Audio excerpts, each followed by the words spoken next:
El Congreso de Chilpancingo, también conocido como Congreso de Anáhuac, fue un evento crucial en la historia de la independencia de México. Convocado por José María Morelos y Pavón en 1813, este congreso marcó un parteaguas político, pues fue la primera vez que se intentó formalizar un marco jurídico y constitucional para la naciente nación independiente. Entre sus logros más reconocidos se encuentra la promulgación del documento Sentimientos de la Nación, base ideológica de los primeros ideales republicanos en México. Sin embargo, como en muchos procesos históricos de gran trascendencia, el Congreso de Chilpancingo también tuvo un lado oscuro. Más allá de su carga simbólica como origen del constitucionalismo mexicano, estuvo marcado por contradicciones internas, ambiciones personales, fallas organizativas, represión religiosa y una desconexión con algunos sectores del pueblo. Después de la muerte de Miguel Hidalgo en 1811, el liderazgo del movimiento insurgente quedó en manos de José María Morelos, un sacerdote con gran capacidad estratégica y una visión política clara. Darle un carácter legal y estructurado a la lucha independentista. La insurgencia no solo debía combatir al dominio peninsular, sino que necesitaba sustento jurídico y legitimidad popular. Morelos convocó al Congreso en Chilpancingo, en el actual estado de Guerrero, el 13 de septiembre de 1813. Este Congreso fue conformado por representantes insurgentes de diversas provincias como Tecpan, Oaxaca, Puebla, Michoacán y otros territorios controlados por la insurgencia. Su objetivo era claro: declarar la independencia de México y redactar una constitución que guiara a la nueva nación. Antes de empezar, no olvides suscribirte, comentar y darle like al video. El Congreso formalizó la abolición de la esclavitud y buscó terminar con los privilegios del clero y de los españoles peninsulares. En un país estructurado por jerarquías coloniales, estos postulados eran revolucionarios.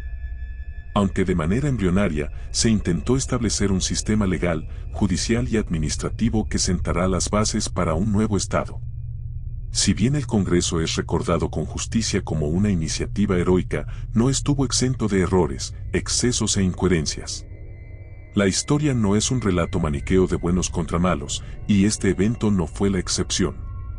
Aunque Morelos es reconocido como un líder visionario, su relación con el Congreso fue ambigua.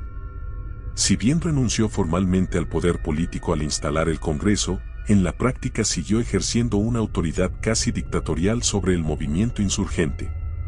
Su influencia sobre los diputados era considerable y en muchos casos, las decisiones del Congreso respondían más a sus directrices que al debate colectivo. Además, Morelos fue severo con quienes se oponían a sus ideas. En ocasiones, utilizó la violencia para imponer disciplina, tanto entre sus tropas como entre civiles. Si bien estas acciones pueden entenderse en un contexto de guerra, también pueden interpretarse como rasgos autoritarios. Una de las contradicciones más notorias fue que, a pesar de declarar el catolicismo como religión única, el movimiento insurgente llevó a cabo actos de violencia contra miembros del clero que no apoyaban la causa insurgente. Muchos sacerdotes fieles a la corona fueron ejecutados o exiliados. La represión ideológica fue también notable, la censura de los acontecimientos y la persecución de críticos eran comunes, lo cual contradecía los ideales de libertad defendidos en los documentos fundacionales.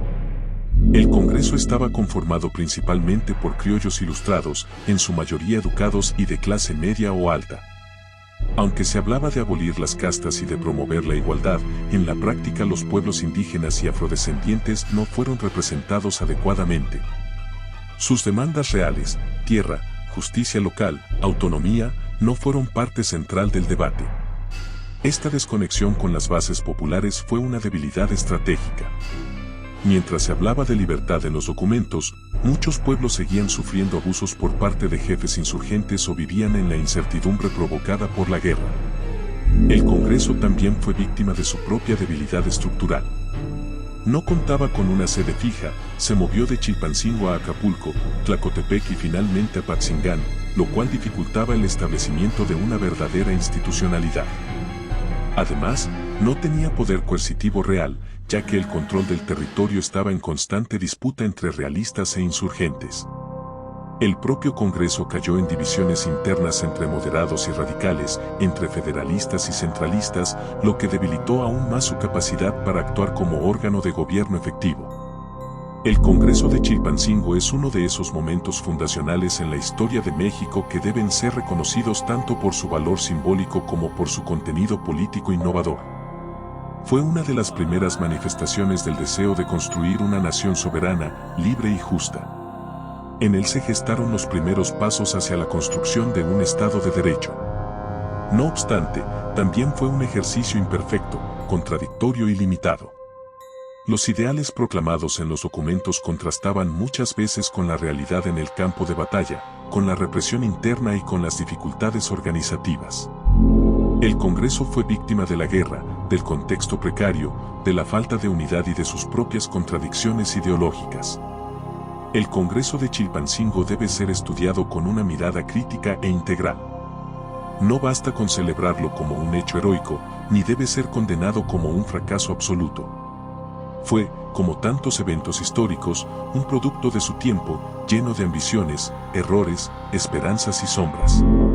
Reconocer tanto sus luces como sus oscuridades es fundamental no solo para entender el pasado, sino también para aprender cómo los ideales, por nobles que sean, necesitan una práctica política coherente, inclusiva y efectiva para transformar verdaderamente a una sociedad.